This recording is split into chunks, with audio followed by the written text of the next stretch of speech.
પ્રાચીન સમયમાં લોકો એક સ્થળેથી બીજા સ્થળે ચાલીને જતા હતા, એટલે કે યાત્રા કરતા હતા.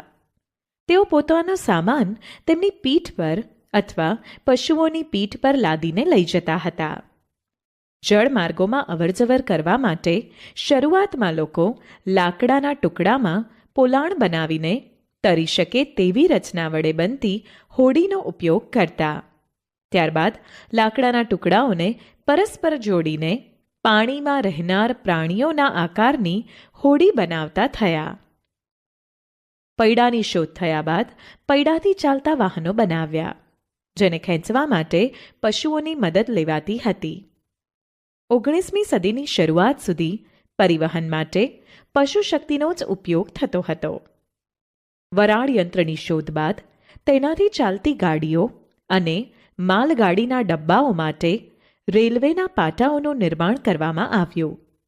ત્યારબાદ સ્વચાલિત વાહનો ઓટોમોબાઈલ આવતા જમીન પર પરિવહનમાં ઇલેક્ટ્રિક રેલગાડી, મોનોરેલ, એક જ પાટા પર ચાલતી ટ્રેન, ટ્રક જેવા સાધનોનો વિકાસ થયો.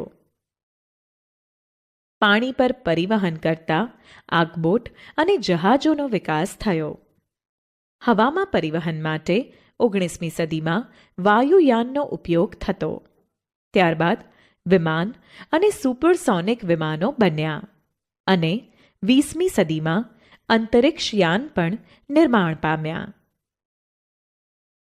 ઉદાહરણ: ધારો કે શાળામાં તમારા વર્ગખંડની જે પાટલી પર તમે બેસો છો તેની લંબાઈ માપવા માટે 1. તમે તમારા ગિલ્લી દંડાનો ઉપયોગ કરીને પાટલીની લંબાઈ માપી શકો છો. તે કેટલા દંડ તેમજ કેટલી ગિલ્લીની લંબાઈ જેટલી થાય છે તે જાણી શકાય.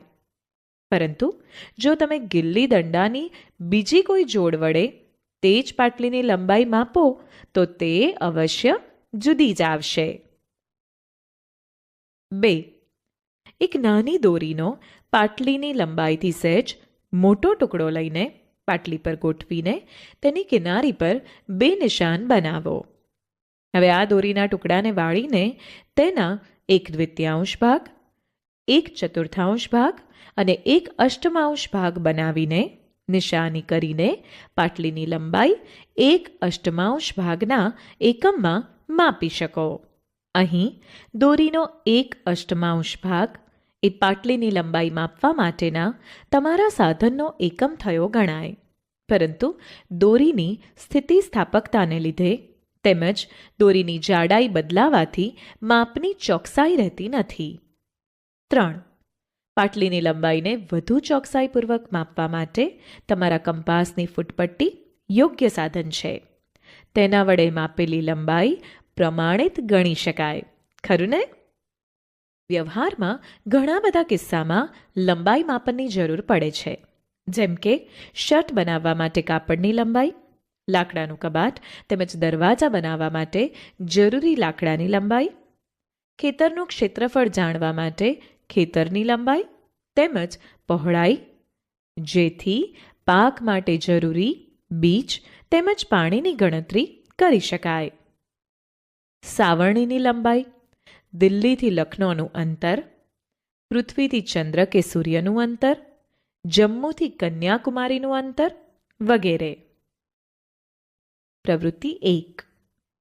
તમે તથા તમારા 2-3 મિત્રોની મદદથી તમારા વર્ગખંડની લંબાઈ તથા પહોળાઈ તમારા પગલાંના એકમમાં માપીને તેને કોષ્ટકમાં લખો.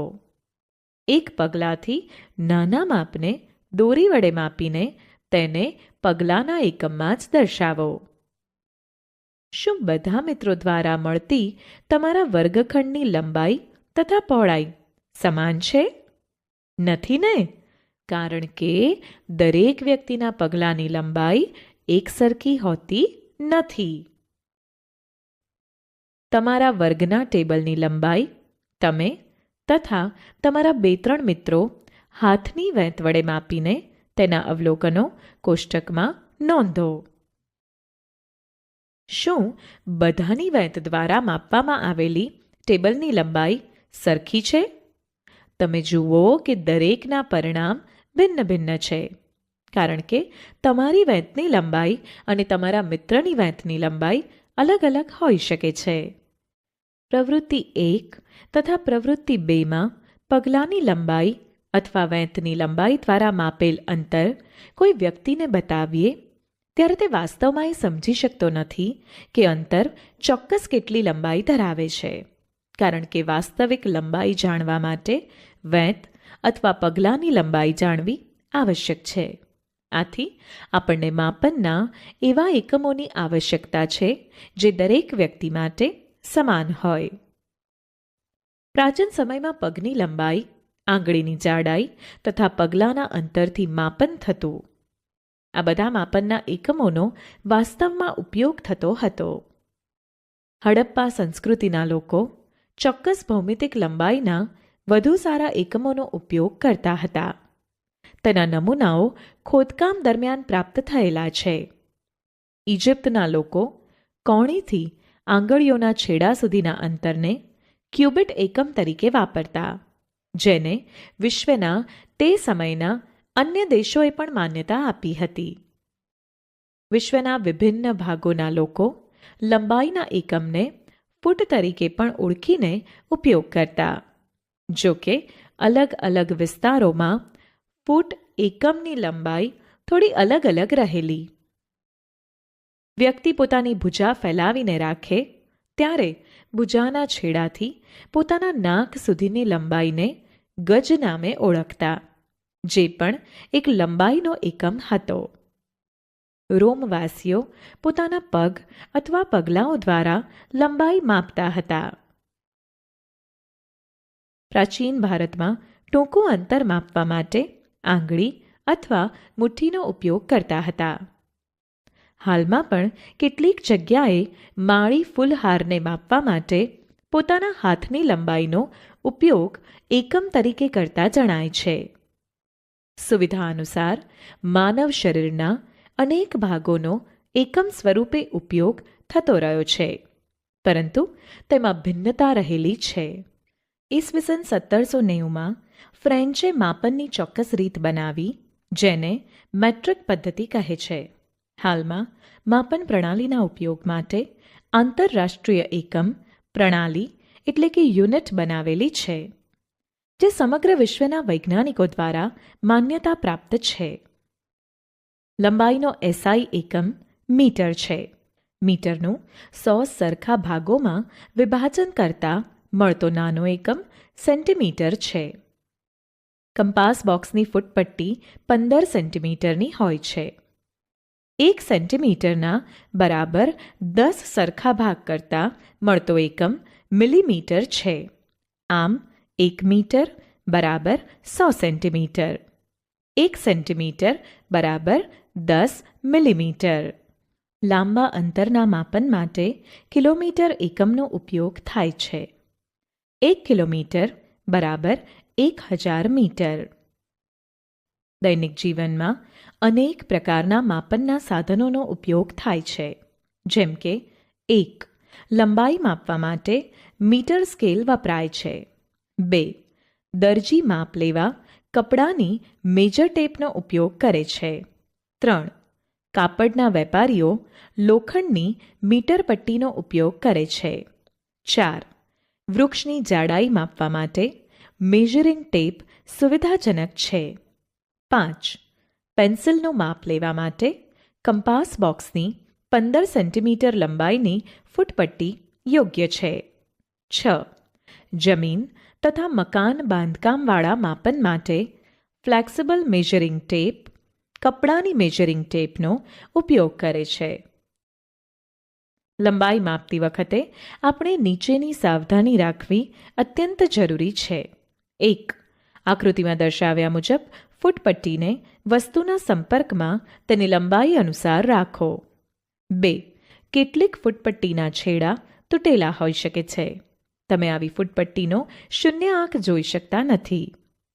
આકૃતિ એ આવી સ્થિતિમાં ફૂટપટ્ટીના શૂન્યાંકથી માપ લેવાનું ટાળો. તમે ફૂટપટ્ટીમાં બીજો કોઈ પૂર્ણાંક જેમ કે 1.0 સેન્ટીમીટર આકૃતિ 2 ઉપયોગમાં લઈ શકો છો. ત્યારે તમે બીજા છેડાના અવલોકનમાંથી પહેલાંનું અવલોકન બાદ કરી યોગ્ય લંબાઈ પ્રાપ્ત કરી શકો છો. ઉદાહરણ તરીકે આકૃતિ બીમાં એક છેડાનું અવલોકન 1.0 સેન્ટીમીટર છે, જ્યારે બીજા છેડાનું અવલોકન 14.3 સેન્ટીમીટર છે. આથી વસ્તુની લંબાઈ 14.3 સેન્ટીમીટર ઓછા 1.0 સેન્ટીમીટર બરાબર 13.3 છે. 3. માપ લેતી વખતે આંખની સાચી સ્થિતિ પણ જરૂરી છે.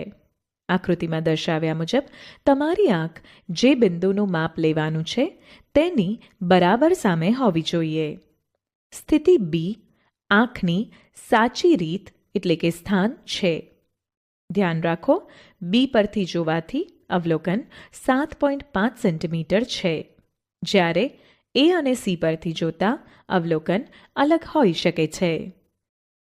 જમીન પર એક સફેદ કાગળની મોટી શીટ પાથરો. તેના પર ખાંડના કેટલાક દાણા નાખો. કીડીઓ આ ખાંડના દાણા તરફ આકર્ષિત થશે. થોડી વારમાં કાગળ પર ઘણી બધી કીડીઓ ફરવા લાગશે. કોઈ એક કીડી કાગળ પરથી પસાર થાય તે વખતે તેનું બદલાતું સ્થાન પેન્સિલના ટપકા વડે અંકિત કરતા જાઓ. થોડા સમય પછી કાગળની શીટને હલાવીને ખાંડના દાણા અને કીડીઓને દૂર કરો. પેન્સિલના ટપકાઓને તીરના નિશાન વડે જોડતા કીડીની કાગળ પરથી મુસાફરી તથા તેની દિશા મળે છે, જે કેટલીક સેકન્ડના અંતરાલમાં થતી કીડીની ગતિ દર્શાવે છે. ગતિ એ કોઈ વસ્તુની સ્થિતિમાં સમયની સાથે થતા કોઈ પ્રકારના ફેરફાર જેવી હોય છે.